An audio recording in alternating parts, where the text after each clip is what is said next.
जय हिंद दोस्तों। अब हुआ इंतजार की घड़ी समाप्त। आज मैं लेकर के हाजिर हो चुका हूं आपके अपने YouTube channel educational centre Jharkhand पे एक टॉपिक जो मैंने काफी दिनों से चर्चा में आप लोगों के साथ रखा था कि भारतीय पुलिस यानी पुलिस आसानी से हमारी एफआईआर दर्ज क्यों नहीं करती है ना। मैंने कितने भी वीडियो में एकदम मजा करके रखा था कि ये हमारा टॉपिक आने वाला है। फाइनली आज हमने ये टॉपिक को क्लियर करना शुरू किया है। अभी मैं टॉपिक सारा बताऊंगा कि हमारी पुलिस जो है यानी भारतीय पुलिस आसानी से हमारी एफआईआर दर्ज क्यों नहीं करती है, उसका सॉल्यूशन क्या है। अगर एफआईआर दर्ज नहीं करती है तो क्या सॉल्यूशन किया जा सकता है। हमारे पुलिस ऑफिसर लोग या फिर जो गवर्नमेंट है हमारी, वो कुछ अभी तक इसके पीछे काम की है या नहीं की है, इसका सॉल्यूशन क्या है, ये सारे तमाम जानकारी आज हम लोग सीखेंगे। किसमें? इस टॉपिक में, इस वीडियो में। ठीक है, तो हमारा टॉपिक आज का क्या है? Why Indian police does not registered our FIR easily. क्या है topic? Why Indian police does not registered our FIR easily, यानी भारतीय पुलिस हमारी एफआईआर आसानी से दर्ज क्यों नहीं करती है। ठीक है, तो हम लोग इसके बारे में जानते हैं। तो अब हम लोग सीखेंगे कि भारत में एफआईआर दर्ज करने में पुलिस इतना क्यों हिचकिचाते हैं, इतना आनाकानी क्यों करते हैं। यानी हमारी जो भारतीय पुलिस है वो आनाकानी इतना क्यों करते हैं एफआईआर दर्ज करने में। तो चलिए आज हम लोग जो है तो इस टॉपिक को बड़े ही लॉजिकली तरीके से समझेंगे, बड़े ही अच्छे तरीके से समझेंगे, ताकि ये वीडियो हर एक लोगों के लिए लाभदायक हो, हर एक लोगों को ये जानकारी मिले कि हमारी ये पुलिस जो है वो एफआईआर दर्ज करने में इतना क्यों हिचकिचाती है ना। चलिए तो ये हम लोग देख लेते हैं। जैसे मान लेते हैं, मैं एक उदाहरण के तौर पे इसको समझाता हूँ। जैसे मान लेते हैं आप लोग जो है सो आप में से कोई गए हैं मेला घूमने, बाजार घूमने, या आप लोग कहीं रास्ता में जा रहे हैं और आपका जो है सो जेब काट लिया गया। क्या किया गया है? जेब आपका काट लिया गया है। जेब काटना मतलब कि चोरी कर लिया गया है आपका पर्स। क्या चोरी कर लिया गया है? आपका पर्स मान लेते हैं कि चोरी कर लिया गया है। अगर आपका पर्स चोरी कर लिया गया है तो आप लोग क्या करते हैं? मान लेते हैं आप गए पुलिस स्टेशन में। कहाँ गए? पुलिस स्टेशन में। जब पुलिस स्टेशन में गए तो आपने वहां पे बोला कि मुझे रजिस्टर करवाना है। क्या रजिस्टर करवाना है? कंप्लेन रजिस्टर करवाना है, एफआईआर लिखवाना है। मेरा पर्स जो है सब चोरी हो गया है और उसके खिलाफ मुझे अपना कंप्लेन लिखवाना है। ठीक है, आपने ये बोला। जब आपने ये बोला तो पहली बात तो आप लोगों को क्या लगता है कि वहां पे क्या होगा? जो कानूनी प्रक्रिया है उससे ये होना चाहिए कि आप जब एफआईआर दर्ज करवाने वहां पे पुलिस स्टेशन में गए तो वहां पे यूं होना चाहिए कुछ कि आपके जो जो वहां पे जो पुलिस स्टेशन में जो अधिकारी लोग हैं, जो अधीक्षक है, वहां के पुलिसकर्मी लोग हैं, वो आपको बिठाएं, आपसे जो है सो सारा पूछे क्या चीज बात हुआ, सारा जो घटना हुआ उसके बारे में जानकारी लें। और उसके बाद कायदे से ये होना चाहिए कि आपकी एफआईआर दर्ज जो है सो कर ली जाए। दर्ज करने के बाद जो है सो तहकीकात करने जाया जाए। तहकीकात करने के बाद वहां पे घटनास्थल पे जाकर के तहकीकात करने के बाद अगर आप लोगों आप पुलिसकर्मी को वहां पे कुछ सबूत मिलता है, एविडेंस मिलता है, अगर वो क्रिमिनल पकड़ा जाता है तो उसे पकड़ने के बाद इस केस को फिर है सो चार्जशीट किया जाए, यानी केस को क्लोज कर दिया जाए। सॉरी, क्लोज कर दिया जाए ये नहीं, मतलब कि चार्जशीट किया जाए, यानी आप क्रिमिनल को पुलिस पकड़ लेती है और आपका सामान आपको मिल जाता है। उसके बाद केस को चार्जशीट किया जाए और अगर क्रिमिनल ना मिले तो केस को बाद में फिर क्लोज कर दिया जाए। ठीक है, कायदे से तो ये होना चाहिए। ये हो गया हमारा क्या? कानूनी प्रक्रिया। लेकिन ऐसा होता नहीं है। क्या मैंने बोला? ऐसा होता नहीं है। पहली बात तो आप क्या होगा, आप अगर गए पुलिस स्टेशन में, कहा गए? Police station. अगर आप पुलिस स्टेशन गए तो आपको वहां पे तो पहली बात की वेट करना पड़ेगा। क्या करना पड़ेगा? पुलिस स्टेशन में आपको वहां पे वेट करना पड़ेगा कि अभी जो है सो सर नहीं है या दरोगा साहब नहीं है, अभी आप बैठिए, कब वो आएंगे, या फिर वहां के जो सीनियर अधिकारी हैं वो बिजी हैं ना। आपको पहले वेट करना पड़ेगा। उसके बाद जो है तो आपको बुलाया जाएगा। जाने के बाद आप वहां पे बैठिएगा, आपसे जो है सो पूछताछ किया जाएगा। पहली बात आप पे यही शक होगा कि ये केस सही भी है या नहीं। कहने का अर्थ है ये कंप्लेन जो लिखाने आया है पर्सन या आप गए हैं अगर थाने में, तो ये केस सही है या नहीं पहले आपको ही ये किया जाएगा, पूछा जाएगा आप ही से, मतलब आप ही पे शक किया जाएगा। उसके बाद जो है सो कुछ इस तरह से हो सकता है कि आपको बोला जा सकता है कि ये जो केस है ना, यानी जो कंप्लेन है, ये हमारे जो है सो क्राइम जो हुआ है ये हमारे पुलिस स्टेशन के एरिया में नहीं हुआ है। आप कृपया जो एरिया में हुआ है, जिस एरिया में हुआ है उस एरिया में जाइए और वहां के पुलिस स्टेशन में आप कंप्लेन दर्ज करवाइए। ऐसा हो सकता है, ठीक है। कुछ इस प्रकार से होगा। तो आप क्या कीजिएगा, इस थाने से उस थाने, उस थाने से इस थाने, मतलब आप फुटबॉल की तरह इधर उधर घूमते रहिएगा, आपका केस वही लटका हुआ है उसी तरह से। अब उसके बाद जो है सो मैं अपने दावे के साथ कह सकता हूँ, मेरे विचार से मैं अपने दावे के साथ कह सकता हूँ कि इस केस में, जो केस में आप इधर उधर दौड़ रहे फुटबॉल की तरह, पुलिस 10 में से 7, 8, 9 केस तक तो जो है सो रजिस्टर नहीं करेगी। यानी पुलिस जो है सो 8, 9 केस तक जो है, यानी इस केस में जो है सो रजिस्टर्ड नहीं करेगी, आपकी केस नहीं करती। तो सवाल है कि इतना बड़ा इस तरह से प्रॉब्लम है ना, कि आप लोगों को लगता है कि जैसे कह सकते हैं कि पुलिस जो है सो फला फला इस स्टेशन में है जो है सो रही है, या फिर पुलिस जो है सो अच्छे तरीका से काम नहीं कर रही है, यहाँ की पुलिस इफेक्टिव नहीं है, इस तरह से कर सकते हैं। लेकिन प्रॉब्लम जो है सो एक ही पुलिस स्टेशन में नहीं है। कहने का अर्थ क्या, ध्यान से सुनिएगा, ये प्रॉब्लम जो है सो एफआईआर रजिस्ट्रेशन का एक ही पुलिस स्टेशन में नहीं है, ये पूरे एक जिला में ना होकर, एक स्टेशन में नहीं है, पूरे एक जिला में है, पूरे एक राज्य में ना होकर के पूरे राज्य में, मतलब पूरे इंडिया में ऐसा प्रॉब्लम है।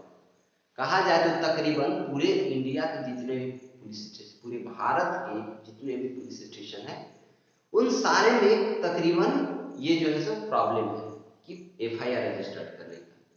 तो सवाल है कि अगर इतना बड़ा प्रॉब्लम है ना, अगर इतना बड़ा प्रॉब्लम है तो इस प्रॉब्लम का कुछ वजह होना चाहिए।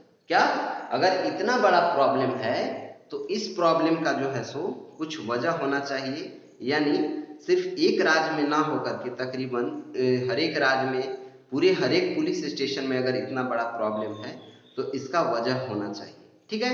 तो इस वजह को ही जो है सो हम लोग आज समझेंगे और इसका क्या सॉल्यूशन हो सकता है इसके बारे में हम लोग जानेंगे, ठीक है।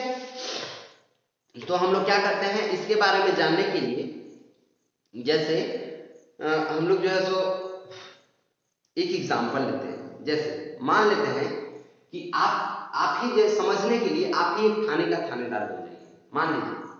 मान लीजिए आप एक थाने के थानेदार हैं, ठीक है, और मैं जो हूं सो आपके पास कंप्लेन रजिस्टर करवाने आया, ठीक है।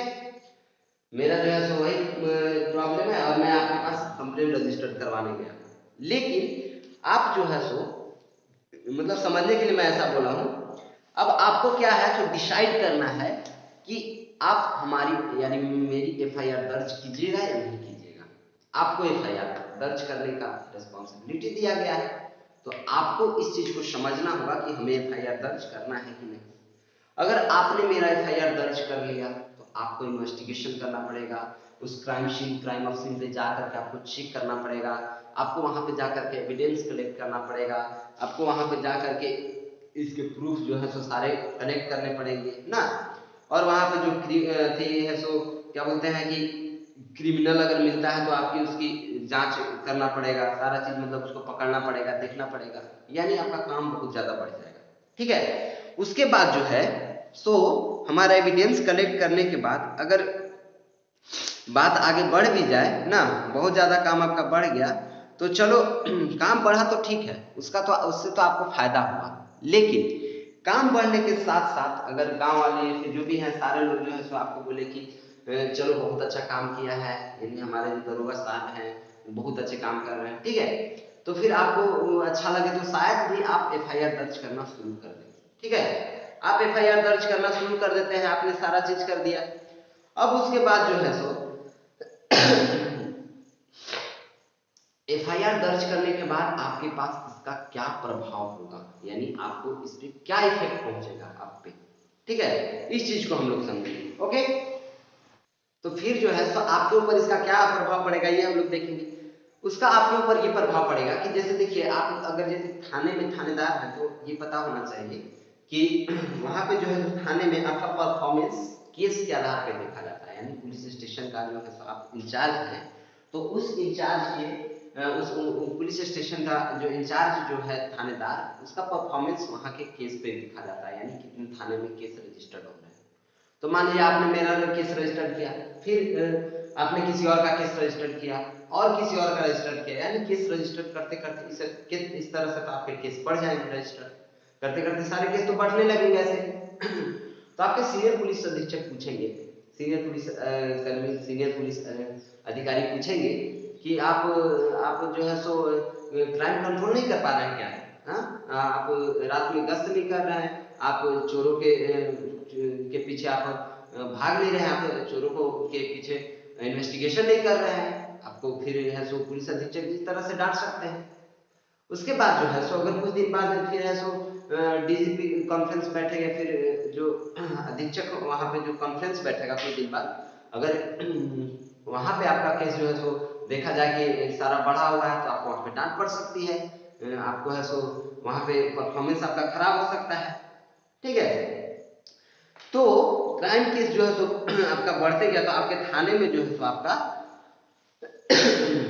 आपका परफॉर्मेंस खराब हो जाएगा। अब मान लीजिए कि आपके थाने के अगल बगल जो है सो कोई पत्रकार हो जिससे आपका कोई झगड़ा हुआ, अगर वो आपसे बदला लेना चाहे, तो वो है सो एक लोकल न्यूज पत्र में आपका एक बड़ा वार्ता आ जाए कि इस पुलिस स्टेशन, बड़ा सा एक लोकल न्यूज बन जाए कि इस पुलिस स्टेशन में जो है सो पुलिस इफेक्टिव नहीं है, अच्छे तरीका से काम नहीं कर रही है।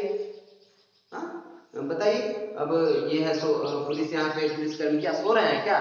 मतलब आप पे तो एक बड़ा वार्ता बन गया।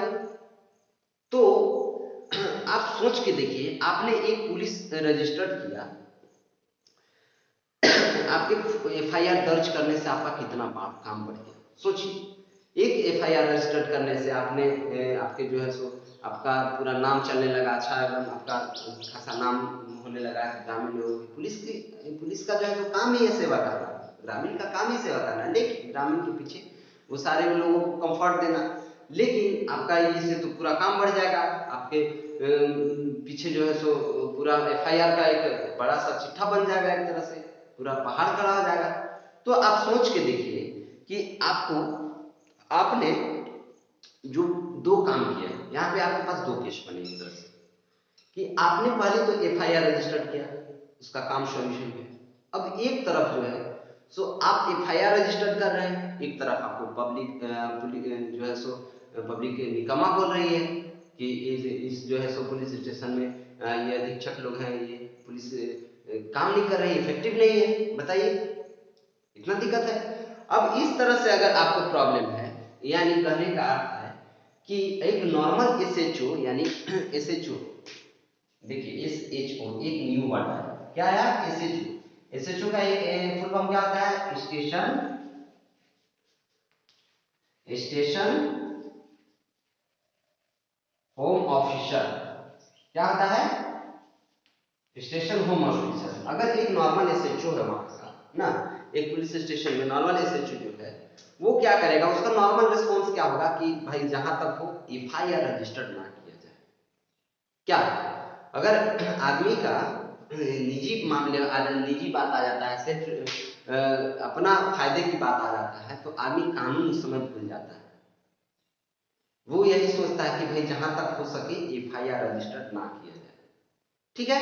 ये तो हमारा, तो इसी प्रॉब्लम की वजह से जो है सो हमारे इंडिया में, यानी भारत में एफआईआर रजिस्टर्ड की प्रॉब्लम इतना ज्यादा है, इतना ज्यादा बढ़ा हुआ है। तो सवाल है कि अगर इतना ज्यादा प्रॉब्लम है ना, एफआईआर रजिस्ट्रेशन की इतना ज्यादा, इतना बड़ा प्रॉब्लम है, तो क्या जो हमारे ऑफिसर लोग हैं या हमारी जो गवर्नमेंट है, वो इसके पीछे कुछ काम की है या फिर कुछ कार्रवाई की है या नहीं की है?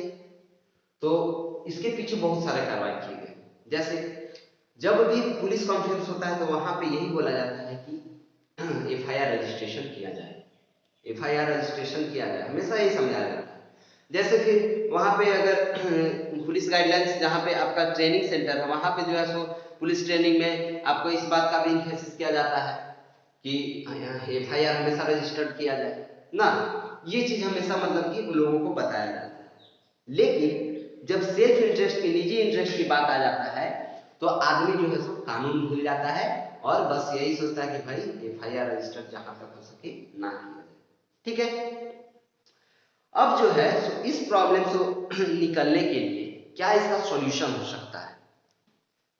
तो इस प्रॉब्लम से निकलने के लिए हम लोगों को जो घिसा पिटा 10 20 50 साल 20 25 साल से जो चल रहा है उससे ना हट करके कुछ नया करना होगा। क्या करना होगा? कुछ नया इस तरह से करना होगा कि जैसे मान लीजिए कि पुलिस स्टेशन में जो है सो कुछ नया इस तरह से मैं बताता हूं कि पुलिस स्टेशन में जो है सो केस रजिस्टर्ड करने की रिस्पॉन्सिबिलिटी एक नॉर्मल SHO की ना होकर के किसी और की होनी चाहिए। कहने का अर्थ यह है कि अगर पुलिस स्टेशन में SHO अगर FIR रजिस्टर्ड कर रहा है वहां पे, तो उसकी रिस्पॉन्सिबिलिटी ना होकर के किसी और की रिस्पॉन्सिबिलिटी होनी चाहिए। किसे? जिसे क्राइम कंट्रोल की मतलब रिस्पॉन्सिबिलिटी ना दिया गया। क्या चीज? उसकी होनी चाहिए रिस्पॉन्सिबिलिटी जिस शख्स को FIR रजिस्ट्रेशन करने की रिस्पॉन्सिबिलिटी उसकी होनी चाहिए जिसे जिस शख्स को कि क्राइम केस इन्वेस्टिगेट करने की रिस्पॉन्सिबिलिटी ना हो। कहने का अर्थ ये है, ध्यान से सुनिएगा साथियों, कि FIR रजिस्ट्रेशन SHO ना करे और किसी और शख्स को ये जिम्मेवारी दिया जाना चाहिए ना। तो जो है सो हमारे और इस पे जो है सो इस शख्स को ये भी प्रेशर ना हो कि इस थाने में इतना केस क्यों बढ़ रहा है। ठीक है, ये भी प्रेशर ना हो उसके ऊपर कि इस थाने में जो है सो इतना केस क्यों बढ़ रहा है ना, इस तरह से।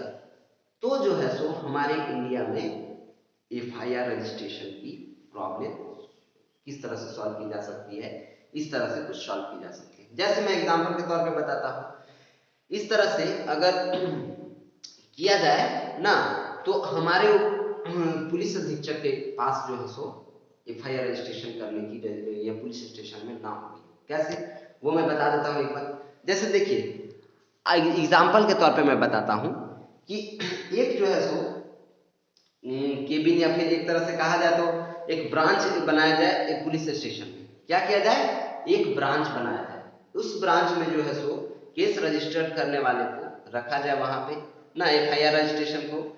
चाहे तो इसके पुलिस के बाहर भी कर सकते हैं, जैसे पुलिस स्टेशन जो है मेरा, इसे बाहर भी कर सकते हैं ना। क्या कर सकते हैं? आउट भी कर सकते हैं, यानी बाहर भी कहीं बना सकते हैं एक दफ्तर। और उस दफ्तर में जो है सो पुलिस का कोई भी आदमी वैसा ना रह करके जो है सो सिविलियन दफ्तर है। वो क्यों, कौन सा दफ्तर है? एक सिविलियन दफ्तर है।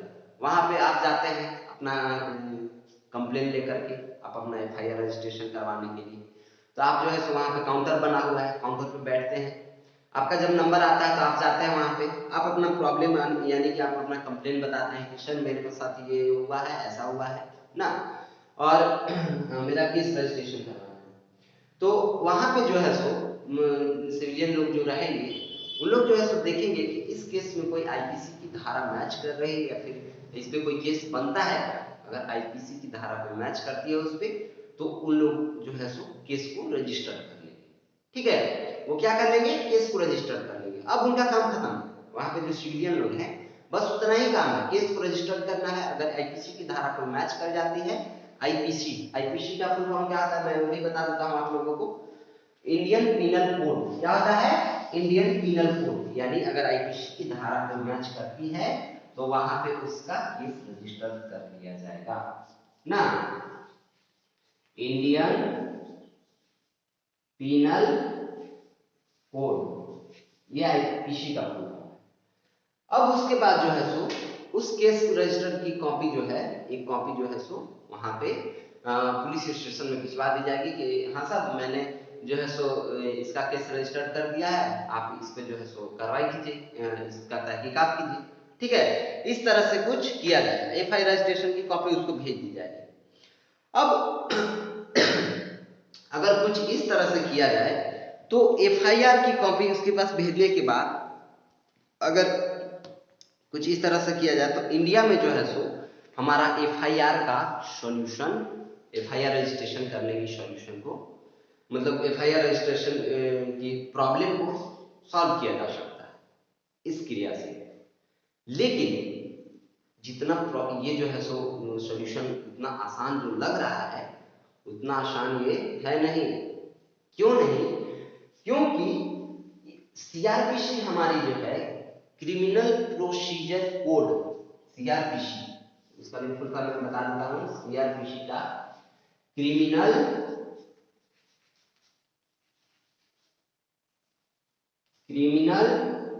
प्रोसीजर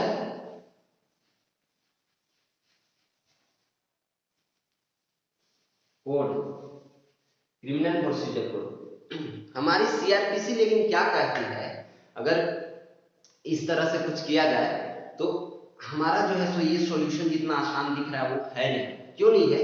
कि हमारी सीआरपीसी ये कहती है, हमारी कानून ये कहती है कि एफआईआर रजिस्ट्रेशन सिर्फ पुलिस स्टेशन में जो ऑफिसर है या फिर नॉर्मल एसएचओ है या जो भी वहां के ड्यूटी इंचार्ज है वही रजिस्टर्ड सिर्फ कर सकता है एफआईआर, बाहर का कोई आदमी नहीं कर सकता है। ये हमारा सीआरपीसी का कहना है। यानी हमारे कानून का क्या कहना है कि हमारा जो है पुलिस स्टेशन में अगर केस रजिस्टर्ड करना है तो सिर्फ हमारे जो इंचार्ज हैं ऑफिसर, वहां के ड्यूटी इंचार्ज जो हैं वही रजिस्टर कर सकते हैं केस को सिर्फ। ये हमारा सीआरपीसी कहती है। तो आप लोगों को ये चीज तो समझ में आ गया कि उस सॉल्यूशन से तो हम लोगों को एफआईआर रजिस्ट्रेशन की प्रॉब्लम को सॉल्व किया जा सकता है, लेकिन सीआरपीसी तो ये कहता है। तो अब देखेंगे इसके बाद क्या होगा। यानी अगर हम लोगों को एफआईआर रजिस्ट्रेशन की ये प्रॉब्लम को हटाना है तो हमें कानून को चेंज करना पड़ेगा, यानी कानून बदलना पड़ेगा। जो ये सीआरपीसी कहती है कि जो ऑफिसर इंचार्ज जो है वही सिर्फ केस रजिस्टर्ड कर सकता है, एफआईआर रजिस्टर्ड कर सकता है, उस कानून को बदलना होगा तो पार्लियामेंट में लॉ लाना पड़ेगा। ठीक है, यानी पार्लियामेंट में बिल पास करवाना पड़ेगा, बिल करवाना, पार्लियामेंट से बिल पास करवाना पड़ेगा, इस कानून को लाना पड़ेगा तो ये हो सकता है। ठीक है, इस प्रॉब्लम को सॉल्व किया जा सकता है। ठीक है, तो मेरे हिसाब से जो है ये लगता है कि हमारे गवर्नमेंट को ये जो इतना बड़ा प्रॉब्लम है ना, इस इतने बड़े प्रॉब्लम को जनता को तो ये मांग करनी चाहिए कि जो है सो इस कानून को लाया जाए। और हमारी सरकार से ये हम लोगों, सारे लोगों की मांग ये होनी चाहिए कि जो है सो, यानी मतलब हम लोगों को ये रिस्पॉन्सिबिलिटी एक तरह से होनी चाहिए कि ये कानून लाया जाना चाहिए, एकदम मांग करना चाहिए।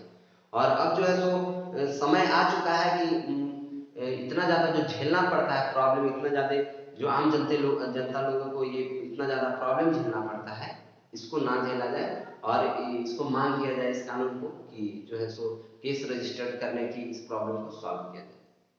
एंड इसके और भी कुछ प्रॉब्लम हो सकते हैं, जैसे मान लीजिए कि आपने एफआईआर रजिस्ट्रेशन का प्रॉब्लम तो मान लीजिए हटा दिया, लेकिन ये मैं मिटा देता हूं, आप लोग लिख लीजिएगा। लेकिन अगर आपके पास आपने एफआईआर रजिस्टर करना शुरू किया, कुछ और प्रॉब्लम बढ़ सकता है। जैसे मान लीजिए कि आज आपके पास 50 एफआईआर, कितने 50, अगर 50 केस आ रहा है ना, तो एफआईआर रजिस्ट्रेशन करने के बाद, एफआईआर रजिस्ट्रेशन करने के बाद, इस कानून लाने के बाद हमारे पास और ज्यादा हो जाए। आज 50 है तो कल हो सके 500 हो जाए अगर इस कानून को पास किया जाए तो। ठीक है, इस तरह से हमारा केस बढ़ सकता है ना। तो इस केस को अगर केस बढ़ने लगे ना, 50 से अगर 500 ग्रो करके हो जाए और फिर जो है तो ये 500 हो जाए तो हमारे जो अधीक्षक लोग हैं, हमारे सर हैं, वो पूछेंगे कि ये तो केस बढ़ गया, केस बढ़ गया तो इतना टाइम किसके पास है कि और इतने तो पुलिसकर्मी भी नहीं है मेरे पास। एंड इट्स ट्रू, और ये सही भी है कि हमारे पास इतने पुलिसकर्मी नहीं है कि इतने सारे प्रॉब्लम को सॉल्व किया जाए ना। तो इस तरह से जो केस बढ़ जाएगा हमारा, अगर 50 केस आज है ना, अगर आज है तो हमारा जो है 500 केस हो सकता है कि बढ़ करके कल हो जाए।